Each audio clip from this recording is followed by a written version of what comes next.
a knight in shining armor. Hello everyone, welcome to the medieval times. Now, the medieval times spanned the years 500 to 1500.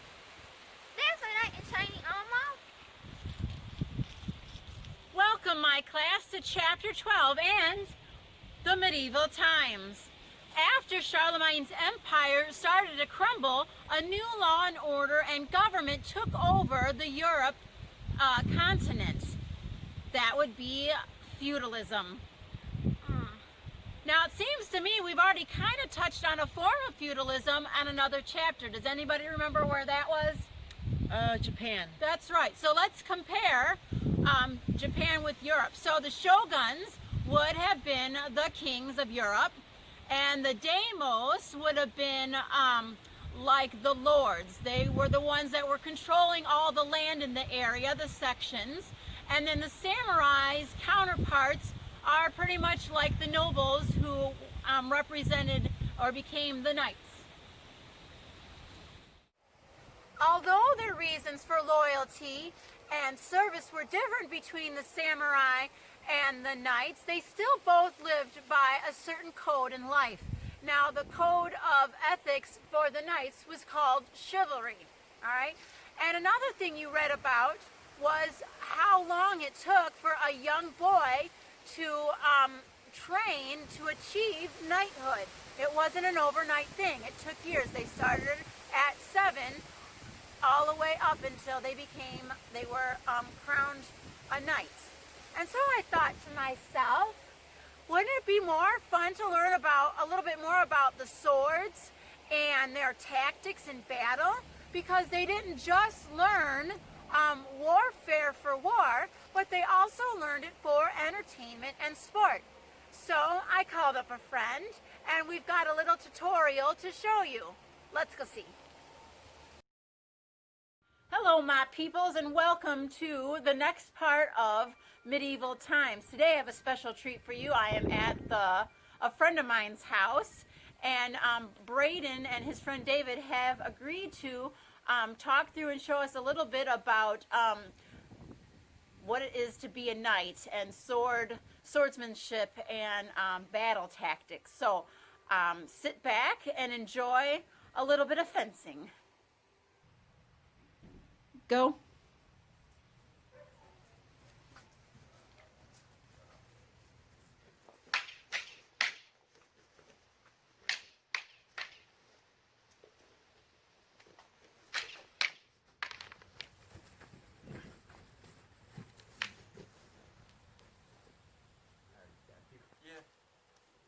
Good.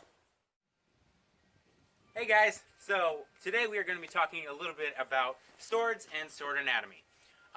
Here we have a classic longsword or broadsword, more commonly called. It is a hand and a half, as you can tell by the length of the handle.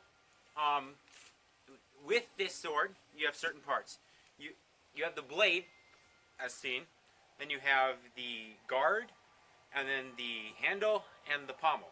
The pommel is used to counterbalance the sword, so you can find the weight kind of around here normally. This one is not an exact replica, so it's a little off. These are most commonly used by knights or kings or they're the regular swords you would find most of the time used in tournaments or battles, just because of they're not super heavy, but yet you can get good leverage and stuff with them. Other swords that they would use is something that is normally referred to as an arming sword. What this would be used for is single-handed use, so like cavalry. Yes, cavalry, or when equipped with a shield, it's sometimes better to have something that you can more maneuver while you're holding a shield. Oh, very good. Now, it is not impossible to use like a hand-and-a-half sword or a long sword with a shield. It just takes a little bit more skill to wield the weight of it. And now there is a thing called a two-handed sword, or basically the big brother of these. That size of the sword would come up, so if I put this on the ground, it would be about up to here. and they have a huge handle on them for better leverage and just to kind of help counterweight the long blade. And normally with those blades, they'd also have a dagger of sorts. Now this, With the long one? With the big tall one, they'd have Yeah. a dagger? Okay. normally they'd have, even with normally if they go into battle, they would have a dagger of some sort. A lot of times you'll see these most commonly in like movies and replicas of stuff. This is just a traditional dagger. The more common one used though throughout history is called the It's called a rondelle dagger. It's Yes. basically a metal spike with a wooden handle. There's not really any crossguard on it. The main use of it is to penetrate armor, whatever that is. If it's chainmail, if it's plate armor, whatever. get underneath leather, whatever. Yeah, and the cool thing about those are the triangular blades, and it's literally because the 3 blades basically create a cut, make it harder to seal up, more damage done. A common thing that you see all throughout history and even in modern warfare is there's always a sidearm. And when we were talking about daggers, it'd be just common equipment for any man on a battlefield to have whatever sword, shield, anything. You'd usually have a dagger with you. You lose that sword, you need a backup. Yeah. Okay. Great. All right, let's pause for a moment, and then they're going to regroup and show you some other stuff. So I'm going to be throwing all the offensive cuts that you can throw at someone. David's just going to be blocking them. We'll get into some more advanced stuff later. So this is a overhead. This is a side cut. A reverse side cut. This is a diagonal cut. Diagonal cut. And then you have underhand cut. And then you have thrust. Go. This is an example of parrying. Yes. Okay, and the next is an example of This is going to be an example of binding. binding. Followed into a grapple. Into a grapple. Which was the grapple, the back thing? The grapple, now we'll go into grapple. Okay. Grappling is just the act of when you get into a bind or very close quarters. Yeah. Just You start grab. grappling. It's basically wrestling. You're hand to hand. You're in this. Oh, You're okay. trying to get control over it. Okay. Yep. Okay. Go ahead. Nope. All right. Wait, what are we're doing grapple, right? Yep, because I'm recording. All right. Where are you going? I'm recording. Oh. All right. So we're gonna go through into a bind and followed by a grapple. Okay. So we're gonna go bind now. We're grappling, trying to gain possession of whoever and to gain control of the other person. All right. Okay, so what we're going to be showing you now is we are going to be demonstrating stage combat fighting. This is fighting most oftenly seen in Broadway or any sort of drama that involves swords. There are several different types, like with the fencing, but we are going to be doing just with broadswords and the broadsword style. Go. 2, 3, 4.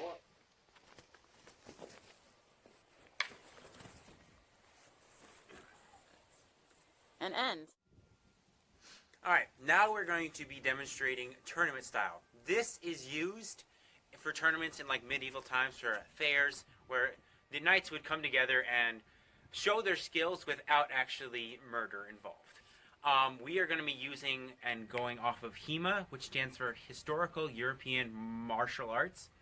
It is an organization that does tournament style fighting this day and age off of manuscripts from the medieval times. And yeah. All right. Let's see. Go. Okay, so what we are doing here is we are trying to fake each other out by throwing and showing different guards. We're just kind of testing each other's defenses right now. And I just scored a point. So we test each other's defenses until you go and score a point. And go.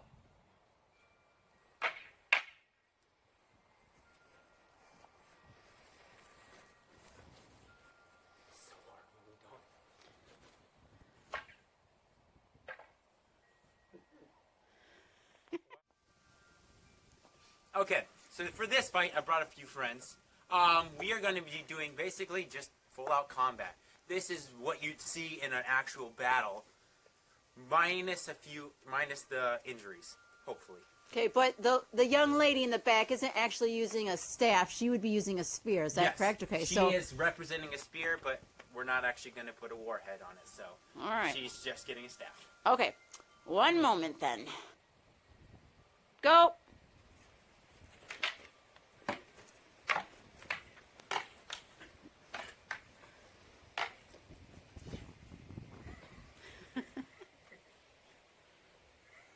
Off with your head.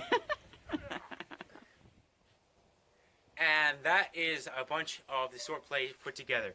Well, just some key elements to remember with the sword. A sword is not just the blade, it is a full weapon. It's going to be an extension of your arm. You can grab it, you can throw it around, you can redeflect it. It's not a lightsaber, guys. But just remember that sword is a versatile weapon. It does require some skill to use, but it also is a lot of fun. Something to remember on a sword is exactly what Braden was saying. Every part of it is the weapon. There's things as pommel strikes, which is using the pommel to strike. You can strike with the hilt. There are cases of people actually holding the blade and using the hilt to pierce armor more like a mace or a club. Mm. So, Many of it different ways to use a sword. The best way is to just practice. All right, thank you so much, you guys, for helping me out with our world history class in medieval times. And thanks, Braden and David. And it was ridiculously cold today, but these guys are awesome. And oh yes, and my lady here and my children in the background. Thank you guys, and Kyler wherever he went to. But yeah, thanks for being with us, and I'll talk to you guys soon. Not only was swordmanship used during battle, but also as entertainment and sport during tournaments and jousts. It was used to demonstrate the knight's talent and his strength. One of my students is learning animation, and so I asked him to make me a short clip demonstrating jousting. Let's take a look.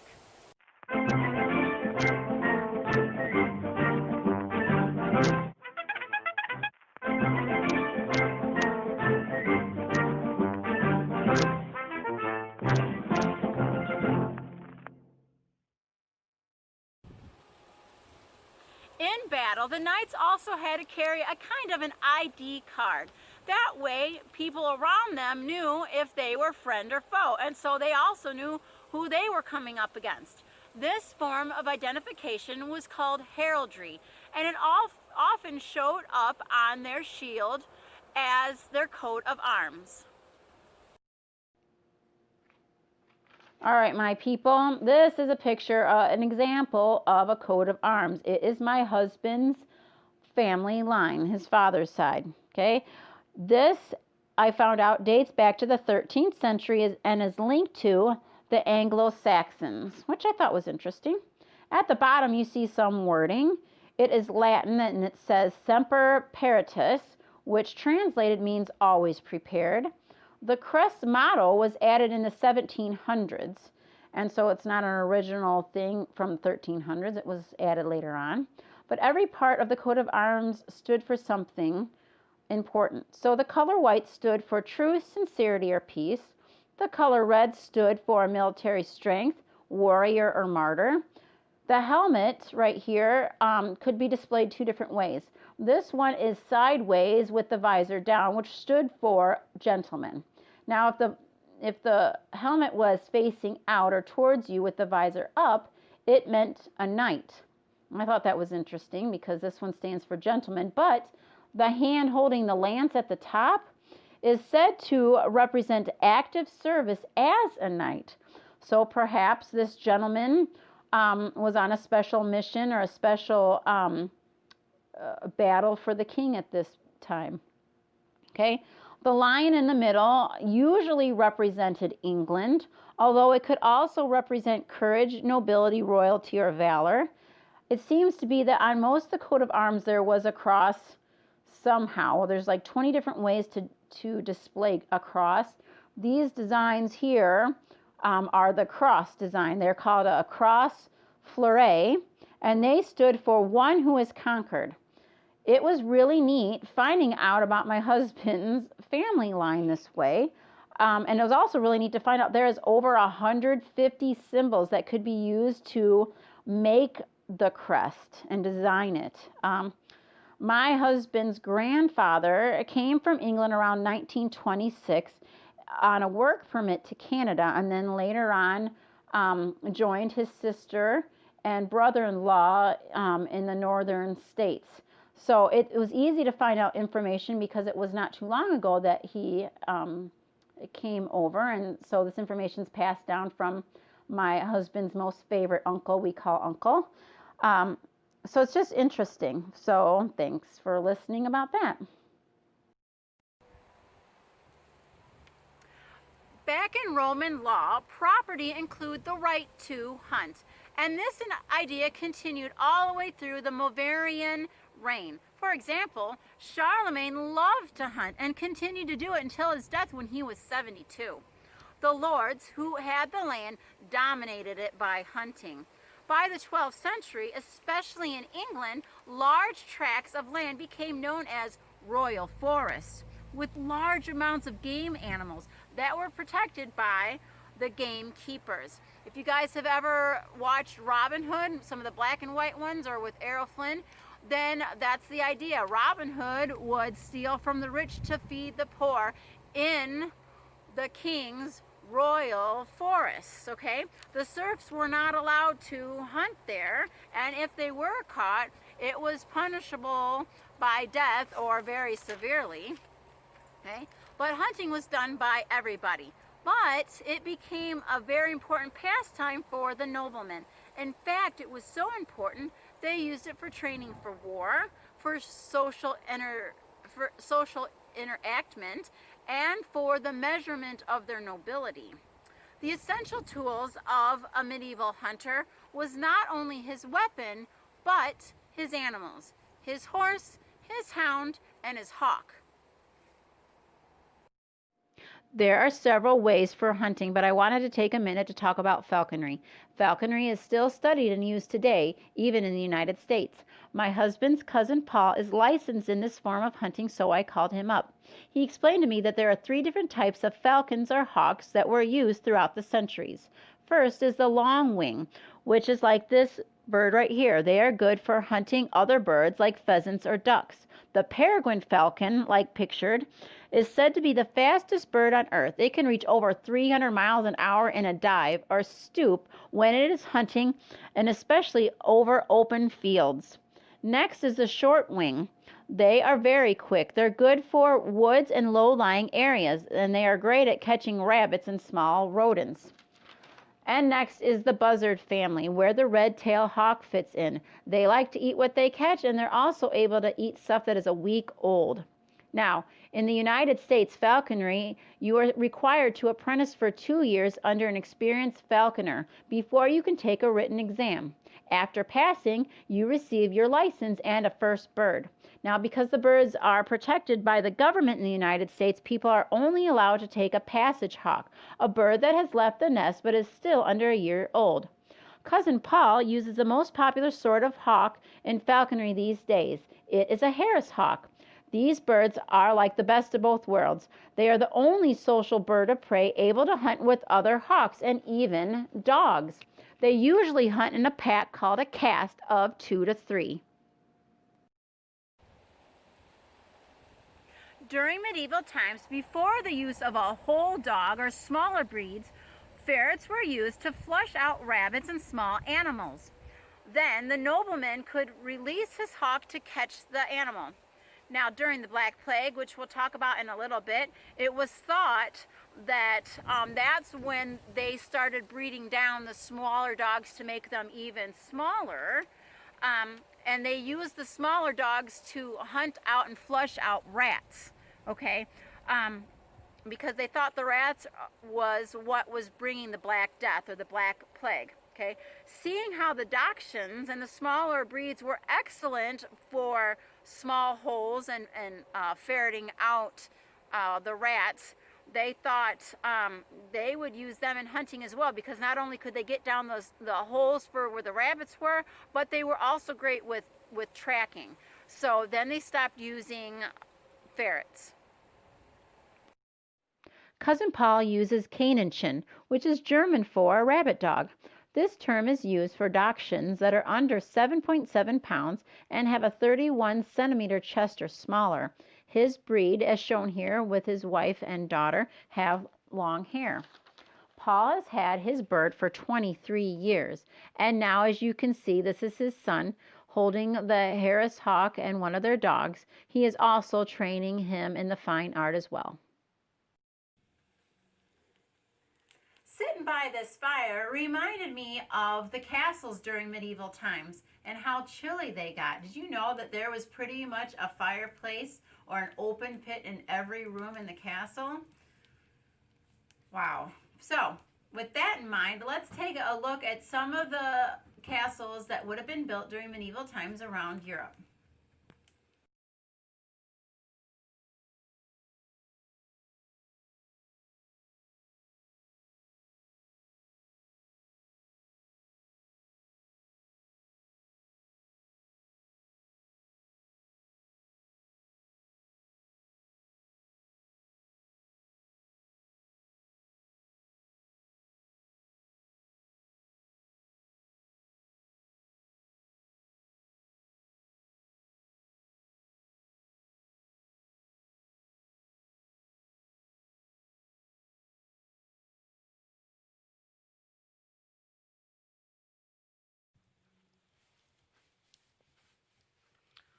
Later on in the chapter, you read about trading and how, as it started to grow, it also developed the new class of people called the middle class, which were the merchants.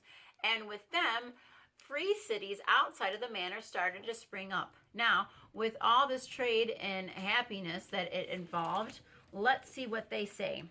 The arrival of towns furthered the development of economic, political, and religious liberty, and greatly increased the standard of living for many people. The growth of towns was a decisive factor in the rise of the middle class and the beginnings of free market capitalism. Hooray! Many people took advantage of the opportunities available in trade and commerce and were doing really well. But sometimes when all this greatness is coming along, sometimes devastation sneaks in. And well, devastation hit Europe pretty hard in the form of the bubonic plague. Now, we're not going to talk about that one, because after the bubonic plague hit, not long after came another form of it called the Black Death. The Black Death hit Europe in 1347. It was said to have come first to Sicily on 12 ships as it docked. When the people gathered at the docks to unload, they were shocked at what they found. Most of the sailors were dead, and the ones that were still living were infested with blistering boils that were oozing blood and pus. The Sicilian authorities quickly ordered the ships back to sea. But it was too late. The Black Plague, or Black Death, had already landed the shore just in that short bit of time. In the next 5 years, Europe would experience 20 million people or more dying, all because of this Black Death. Now, it was thought to be spread back then by infested fleas or infested rats. Later on, they discovered that it was really Bacillus bacteria that was the cause of it. The germs could travel through air or by the bite of an infested flea or rat. Because rats were everywhere, especially on ships, the plague was quickly passed from port to port. The worst part was that these people didn't even understand how this plague worked or how to treat it. They tried all sorts of things. They tried bloodletting. They would cut you and drain the bad blood out of a victim, leaving them just nothingness. Or they tried lancing the boils. Yeah, because that's a good idea. Let's cut off the boil and squeeze out that pus and stuff. Okay. They thought that if they put flowers in the pockets of the sick people, that those good smells would ward off the germs or the plague or whatever it was. It was really sad. The Black Plague was finally slowed down by isolating ships as they came into dock to make sure that nobody on board had them.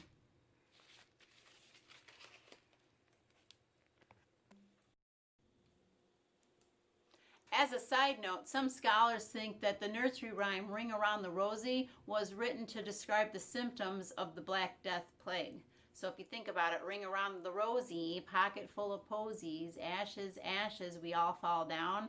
Okay, so ring around the rosies, they think, is the red ring that would have been around the blisters before they started festing and bleeding and pussing out. Pocket full of posies were once again the idea of putting flowers or sweet-smelling things in the pockets of the sick victims in order to help ward off whatever it was possessing them to be ill.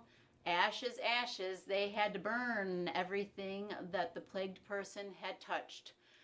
We all fall down. It would have been, they were dropping like flies. It's pretty sad. So it's a possibility, but they're not sure. It's something to think about. The other thing I want to share with you is, since I'm a word person, and you guys have got to be used to that by now, I discovered where the word quarantine came from. And since we've heard so much of that special word, I thought I would share this with you.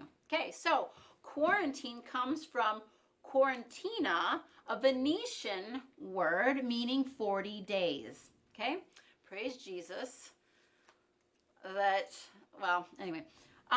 This is due to 40 days isolation that the ships and the people of that time had to practice as a measure of disease prevention. At first, it was only 30 days of isolation on a restricted island to see if the sailors had the Black Plague symptoms. But in 1448, the Venetian Senate made it 40 days, which provided a more effective way of combating the breakouts that they had of the Black Plague. Hence the word quarantine. And all I was just going to say is, praise the Lord, when you have to quarantine, if you're by somebody who has had COVID, it's not for 40 days. 14 days is not as bad as 40. So just something interesting to think about. Now, among all this madness, of all things, universities started popping up in different places in Europe. And why, you might ask? Well, because they had a need to train men in special areas such as law, medicine, theology, and philosophy. The university in Salerno, Italy, was the first and most important medical school in Europe between the 10th and 13th century. So let's take a second and look at what this school looked like. Pictured here is the first medical university in Europe that was started in Italy. Other universities emerged throughout Europe as well. One in particular was Oxford in England. Now at that university, that is where John Wycliffe attended. Later on, he became master of the Balliol College, which is a part of the Oxford University system. All right, so I just mentioned John Wycliffe, and as you had read this week, you know that he's a pretty important guy. So I found a video about him, so go to your email and look up the link for that. And while you're watching your extra links, go ahead and watch the extra link about Huss and Jerome as well, and then come back to me. Well, that was interesting look into those men's lives. And so with that, it is more than sad to say that with everything that they did for the Lord, for the church, for Christians, that the Council of Constance would declare Wycliffe of over 200 crimes against the church. They were so upset with him. I mean, the man had passed away, but they were so upset with him that they burned all of his writings, his teachings, his Bibles. They burned them all. And if that wasn't enough, they dug up his bones and burned them. Seriously? Huss, he was there during the council. Now, the people had promised him safety in order to hear him speak at this council. But when he refused to change his definition of what a true church was, and when he refused to say that the Pope didn't make any mistakes, guess what happened to him? They burned him at the stake. With all these men's legacy, no matter what these church officials did to them, it is amazing to me that, as I wrote, despite all this, Huss's teaching spread encouragement throughout the Christians that they needed to hold on to the truth that they had in the scriptures from the Lord, to hold on to courage and faithfulness even through persecution. Now that's something to pass on to others. Welcome to the Italian Renaissance. My mom has some pictures from that time period. These pictures were taken from my auntie when she visited Venice and Florence.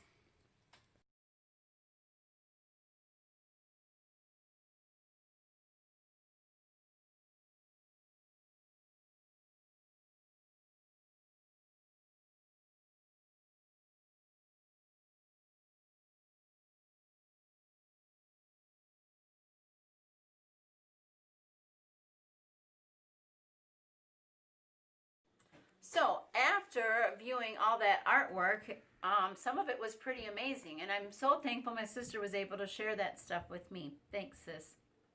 Well, during the Northern Renaissance time period, one of the most important inventions came to be the movable typeset printing press, invented by Johann Gutenberg in 1440 in Germany. Now, after I did some research and learning about the wood cutting method that they were using around that time, and before then handwriting, copying manuscripts, and how long that took, I really began to appreciate the significance of Johann's invention. So I have a video that I want you guys to watch. It's on your email. But I also have a pop quiz for you guys. So I need you to go get a piece of paper, and I've got questions for you. And so get your piece of paper, and then you can number them. Question number 1 that I want you to look for during this video is this. What profession was Johann's father? Beginning of the video, they talk about what profession that Johann's father was in. Okay, number 2. At first, what did Johann make for the pilgrims? What were people buying? So what did Johann make at first that he sold to the pilgrims? Number 3. What tool or what kind of tool did they use to rub hard with on the woodcut to pick up the ink? Okay, what kind of tool did they use that they rubbed hard with on the woodcut to pick up the ink with? Number 4. Name at least 2 things that they used to make printer's ink.